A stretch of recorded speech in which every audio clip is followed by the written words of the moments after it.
साथियों नमस्कार, कैसे हैं आप सब लोग। मज़ामा केम छो कसा आइस। साथियों, आज के वेबिनार में मैं कुछ इम्पॉर्टेंट पॉइंट डिस्कस करूंगा रिगार्डिंग चाइल्ड कस्टडी विजिटेशन, जो काफ़ी इम्पॉर्टेंट है, जिनकी जानकारी ना होने से हम इफ़ेक्टिव वे में चाइल्ड कस्टडी क्लेम को लड़ नहीं पाते।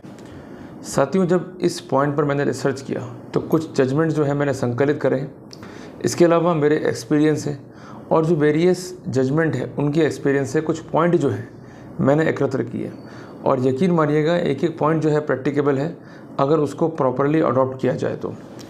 जिस कारण मेरा आपसे आग्रह है कि सब काम छोड़ के आप एकांत में जाकर इस वीडियो को सुनें और एक कॉपी और एक पेन अपने साथ में रखें। जो जो पॉइंट मैं कन्वे कर रहा हूँ, आपको बता रहा हूँ, उसको नोट डाउन भी आप करते हुए चलें ताकि हमें कोई दिक्कत नहीं आए। सबसे पहले हम लिखेंगे हमारी कॉपी के सबसे ऊपर child custody visitation including interim custody. Note कर लिया आपने। और आज के अध्याय में हम कुछ इम्पॉर्टेंट बिंदुओं पर चर्चा करने वाले हैं। साथियों, बात की मैं शुरुआत करूं, सबसे पहले आपको मैं एक इम्पॉर्टेंट जजमेंट जो कि ऑनरेबल दिल्ली हाई कोर्ट का है उसको नोट कराना चाहता हूं। एस मदान वर्सेस पेरी के नाम से जजमेंट है, जिसका साइटेशन है 2017 SCC। SCC means supreme court cases, bracket में आ जाएगा Delhi. Judgment Delhi high court का है, जिस कारण ये पब्लिश तो हुआ है भले ही SCC में, बट उसके दिल्ली वाले वर्जन में है, ऑनलाइन पेज नंबर 707। यहाँ पर कोर्ट ने एक इम्पॉर्टेंट फैक्ट को ऑब्जर्व किया है regarding the child custody and visitation. Text जो है वो इंग्लिश में, पहले मैं इसको इंग्लिश में रीड करूँगा और उसके साथ साथ आपको हिंदी में समझाने का प्रयास भी करूँगा। The issue of custody including interim custody, कि जो अभिरक्षा के मामले हैं जिसमें अंतरिम के मामले भी शामिल हैं, एंड विजिटिंग राइट्स मीन्स बच्चे से मिलने के राइट्स भी जो है शामिल हैं, of the parents to a child becomes a source of continuous litigation. पर ऐसा होने पर ऐसा भी देखा गया है कि ये स्थितियाँ इंटरेस्ट और वेलफेयर से परे होकर केवल लिटिगेशन की तरफ जो है वो सीमित हो जाती है, because litigating couples adopts hard postures, क्योंकि वो किसी भी रूप में झुकने को तैयार नहीं है। वो अपनी ईगो में जो है डूबे हुए हैं। वो ये बिलीव करते हैं कि लिटिगेशन करने से फ़ायदा होगा।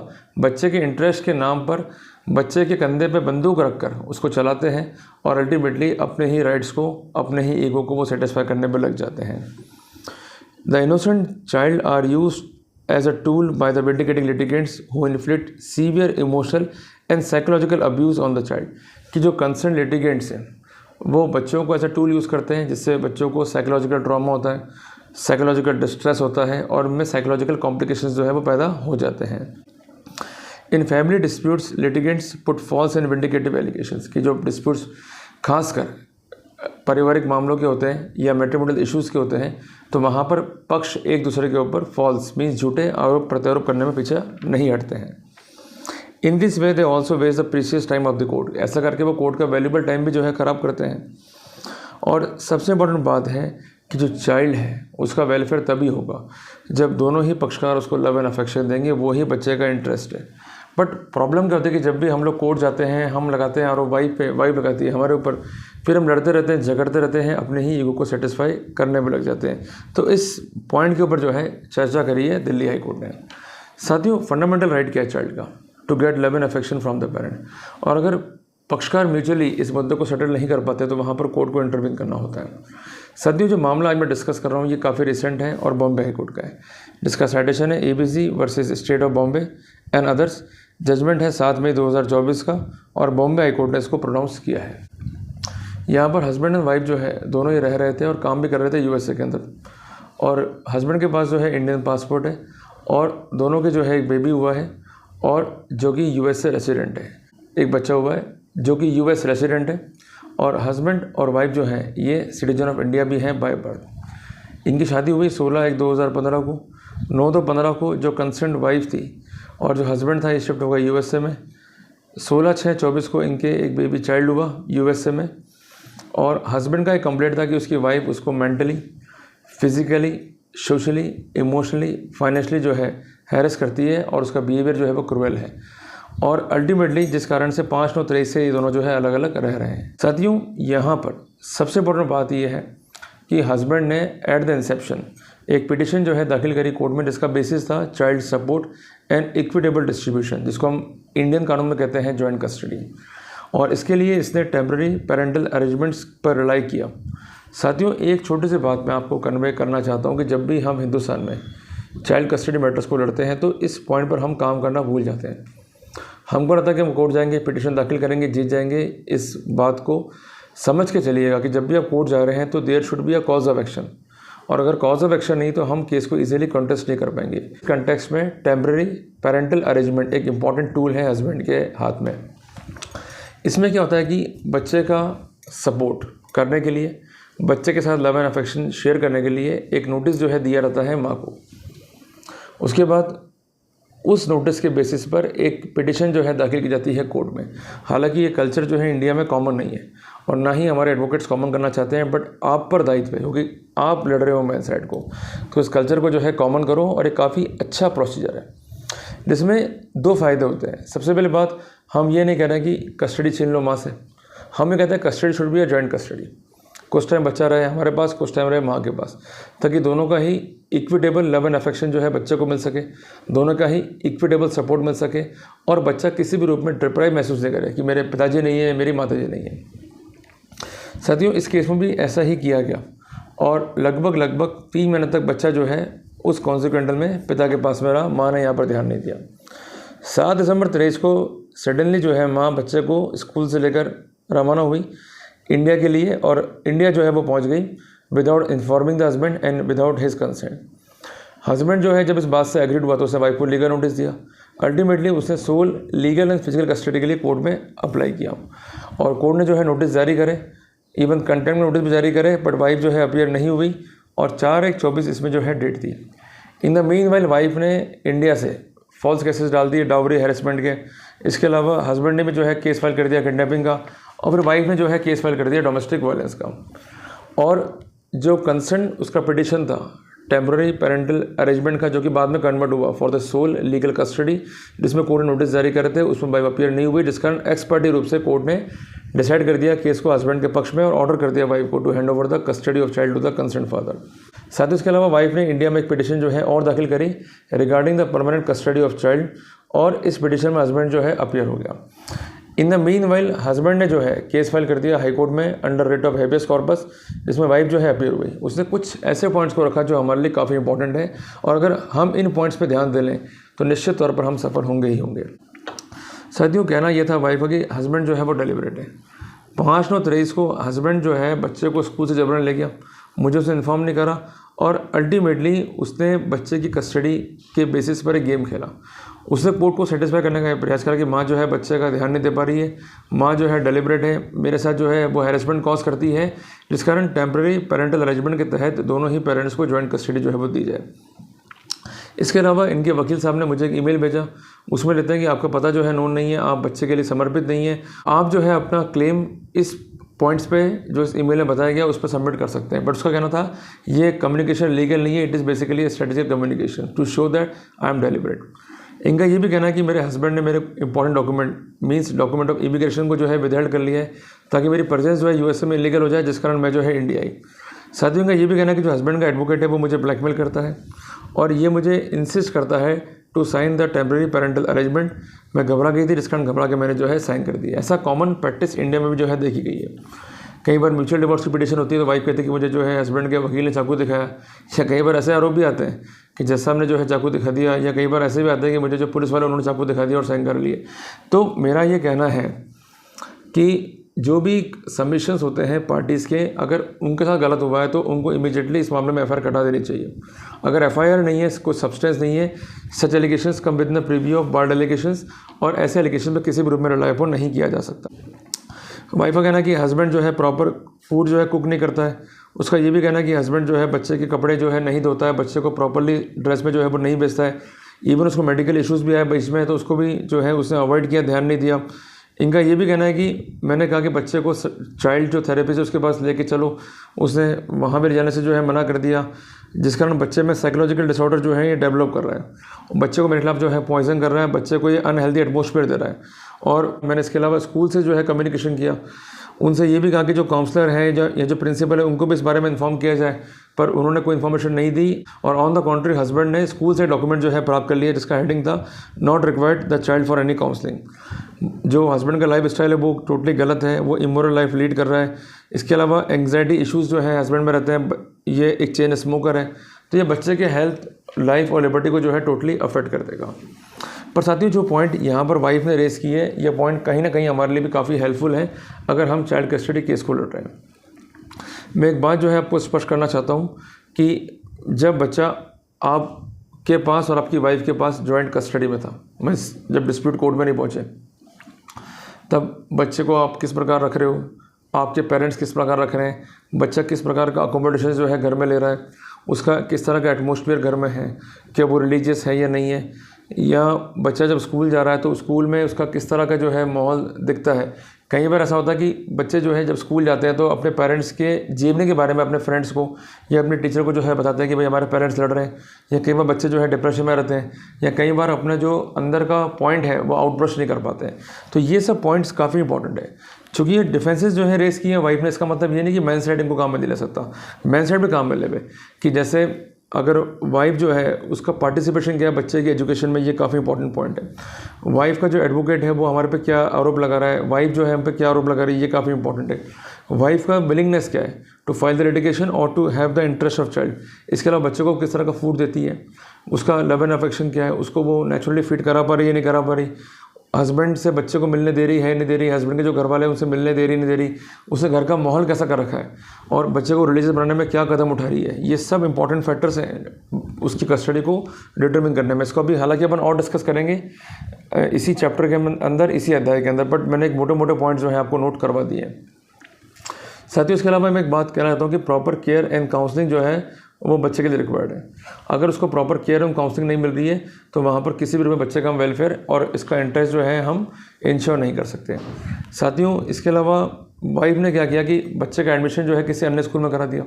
उसका कहना था कि बच्चा चूँकि नए स्कूल में दाखिला ले चुका है, आराम से पढ़ रहा है, अब उसको वापस से उस स्कूल से निकाला गया तो उसका इंटरेस्ट जो है अफेक्ट होगा और अल्टीमेटली कस्टडी जो है हस्बैंड को नहीं दी जाए। ये पॉइंट जो है काफ़ी इंपॉर्टेंट है। कई बार ऐसा होता है कि वाइफ जो है बच्चे को निकलवा लेती है स्कूल से और नए स्कूल में जो है भर्ती करा लेती है। अगर आपको ऐसा एप्रीहेंशन है तो तुरंत ही अपने स्कूल को जहाँ बच्चा पढ़ रहा है उसको नोटिस सर्व कर दें। आप साफ साफ सारे फैक्ट्स मेंशन कर दें और ये भी लिख दें कि मेरा मेरी वाइफ का डिस्प्यूट चल रहा है, मैं बच्चे का जो है गार्जियन हूँ as per section 6 of Hindu guardianship act. जिस सिनेरियो में कोई भी डिसीजन अगर लेना है आपको तो उससे पहले मेरी कंसेंट ली जाए। अगर आप ऐसा नहीं लेते हैं तो मैं आपके विरुद्ध जो है चार्जेस को स्टेबल करूँगा, चार्जेस को लगाऊँगा। साथियों इस केस में कई फैक्टर्स जो है दिखाई दिए, बट हम एक निष्कर्ष निकालेंगे ताकि हम अपना केस कैसे फाइट कर सकें उसको जो है हम समझ सकें।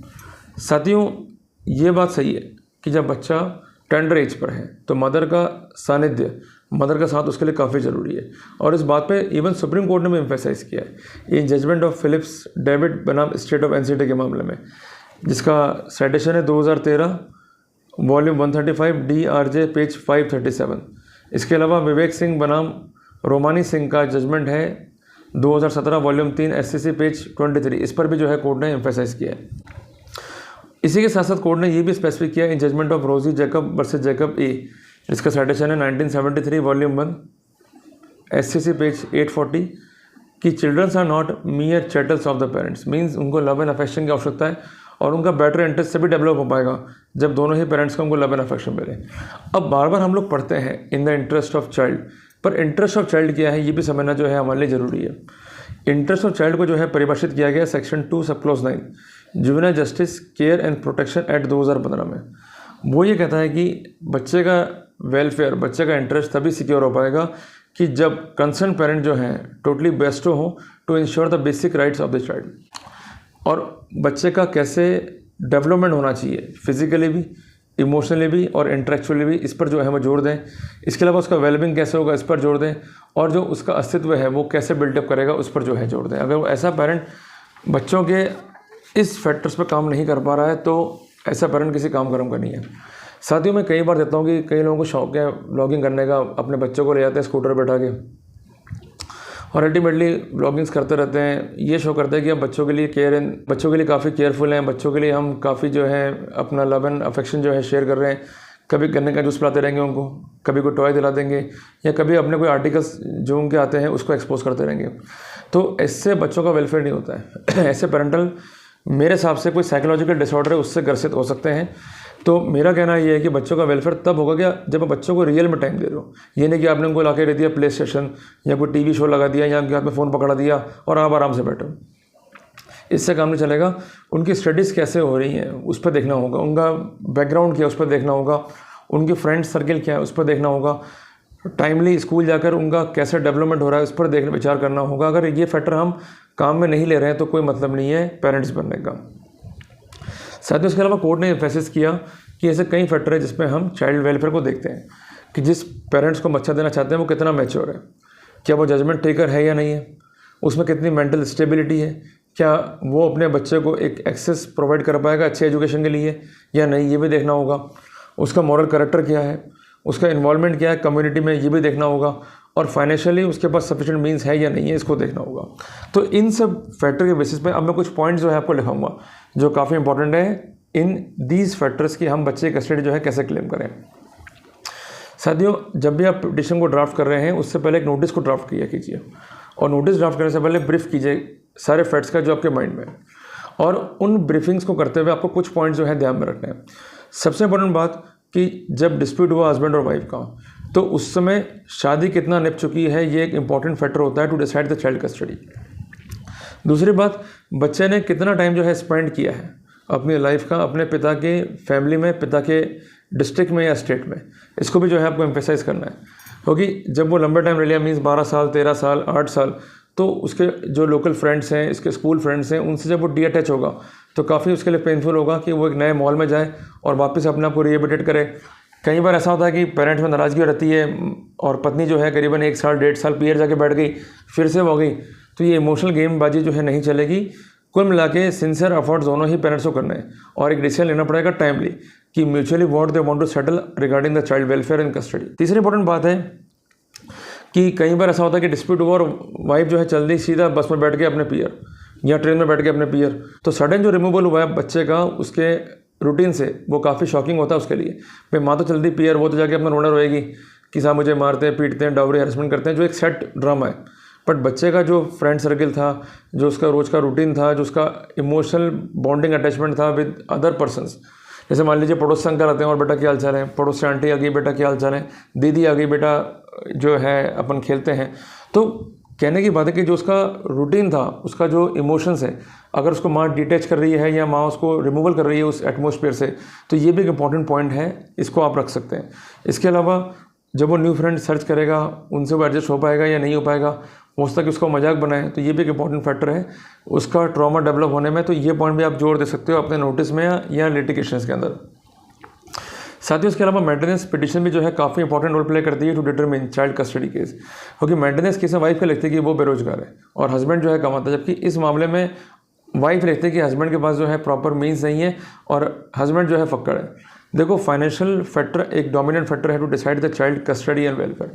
आपकी अच्छी इनकम है तो आप बच्चे को बेटर एजुकेशन दे सकते हो, बेटर उसका वेलबींग कर सकते हो, उसकी जो इच्छाएं हैं उसको पूरा कर सकते हो, उसकी रीजनेबल नीड्स को पूरा कर सकते हो। तो इस पॉइंट पर हमको जोर देना है। और अभी रिसेंटली हम लोग क्या कर रहे हैं कि जो हाउस की फोटोग्राफ्स है उसको भी हम लगाते हैं कि ये बच्चे का रूम था, यहाँ बच्चा अपना पला बड़ा हुआ, इसने इस तरह से जो है अपने फैमिलियर लाइफ को जो है एंजॉय करा, उसका प्रॉपर अकोमोडेशन क्या था। क्योंकि यूजुअली मैं जानता हूँ कि जो लड़की वाले हैं वो शादी तभी करते हैं लड़के वालों से कि जब उनके पास प्रॉपर मीन हो, घर में खुद के खाने को रोटी नहीं होंगी, भूखे मर रहे हैं, हालत ख़राब है, पर लड़का जो है चाहिए पैसे वाला। तो आप भी जो है जो लड़की वाले हैं उनके घर की फ़ोटो में मंगा लो कि बच्चा वहाँ कहाँ रहता है, किस रूम में रहता है, उस रूम के हालचाल क्या है।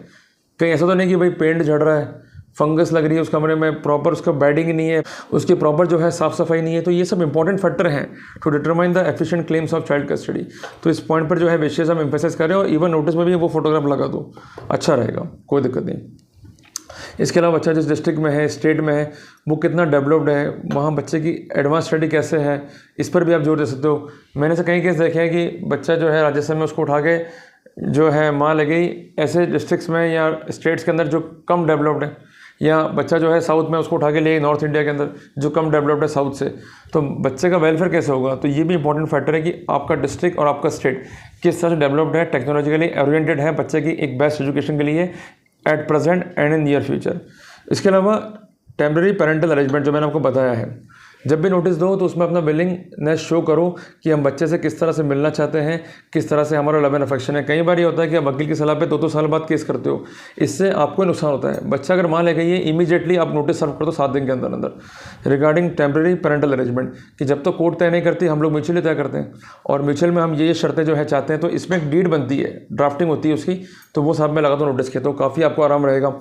अगर ये चीज़ आप करोगे तो बाद में वाइफ जो है प्ली ले नहीं पाएगी कि हस्बैंड जो है विलिंग नहीं था, क्योंकि एक सेक्शन 16C है स्पेसिफिक रिलीफ एक्ट का, जो ये कहता है कि अगर आप विलिंग हैं तो अपना एक्ट भी जो है शो कीजिए। तो ये अरेंजमेंट और इसका जो डीड है ये आपकी विलिंगनेस शो करेगा कि आप किसी भी रूप में कस्टडी को परमानेंटली रूप में माँ को देना नहीं चाहते हैं। इसके अलावा जो भी आरोप मांगने लगाएं काउंटर पे आपके ऊपर, उसके सब्सटेंस क्या है उससे मांग लीजिए। अगर सब्सटेंस नहीं है, सपोर्टिंग एविडेंस नहीं है, एलिगेशन वुड बी ओमिनिबस, तो आपको वहाँ पर एक प्लस फ़ायदा मिलेगा, और वहाँ पर हम कैकशा बनाम स्टेट ऑफ बिहार के जजमेंट पर भी रिलाई कर सकते हैं।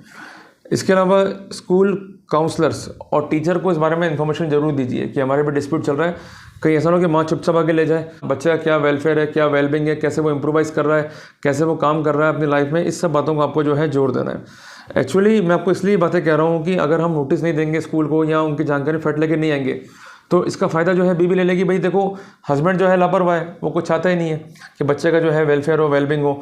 तो बच्चा जहाँ भी पढ़ रहा है, चाहे वो आपके शहर के स्कूल में है या वाइफ के शहर के स्कूल में, तो नोटिस के कॉरस्पॉन्डेंस आप करते रहो, उसका वेलफेयर क्या है, उसका अपब्रिंगिंग क्या है, जानने का प्रयास करो। और ये नोटिस 7 से 10 दिन में जो है पहुँच जाने चाहिए, और लगातार रिमाइंडर्स कॉल करो, पर्सनल विजिट करो, और अगर स्कूल रिस्पॉन्स नहीं करता है तो डिस्ट्रिक्ट एजुकेशन ऑफिसर को आप नोटिस करो, उसको भी जो है आप ये फैक्ट बताओ, और उसके बाद आप रेट फाइल करो हाई कोर्ट जाके, क्योंकि ऐसे स्कूल बचने नहीं चाहिए जो गलत रूप से बच्चे का एजुकेशन तबाह करने में तुले हुए हैं। स्कूल भेजेगा मतलब ये नहीं कि बच्चा स्कूल में है तो अब हमारी जिम्मेदारी खत्म।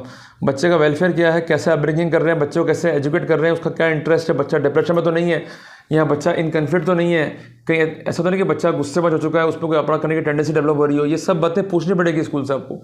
अगर आप पूछ रहे हो स्कूल नहीं बता रहा, तो स्कूल वहाँ पर जिम्मेदार होगा, और वहाँ पर आर्टिकल 21 और आर्टिकल 21A संविधान का ब्रिच भी जो है वो होगा। इसके अलावा कई बार ऐसा देखा गया कि वाइफ जो है कॉन्ट्रेक्टरी एक्ट करती है, जैसे वो बात करते हैं कि मुझे बच्चे का वेलफेयर करना है, अपब्रिंगिंग करना है, और ऑन द कॉन्ट्री एफआईआर कटाई जा रही है, कभी डीवीए केस कर रही है, कभी क्या कर रही है। तो जब वो अधिकांश टाइम कोर्ट में बताएगी लिटिगेशंस में, तो बच्चे का वेलफेयर जो है वो कैसे करेगी, वो तो खुद लिटिगेशंस को बढ़ा रही है, मल्टीपल लिटिगेशंस करे जा रही है। तो ये हैबिट भी जो है काफ़ी फेटल होती है वाइफ के लिए, अगर इस तरह की एक्टिविटीज़ में वो इन्वॉल्व हो रही है।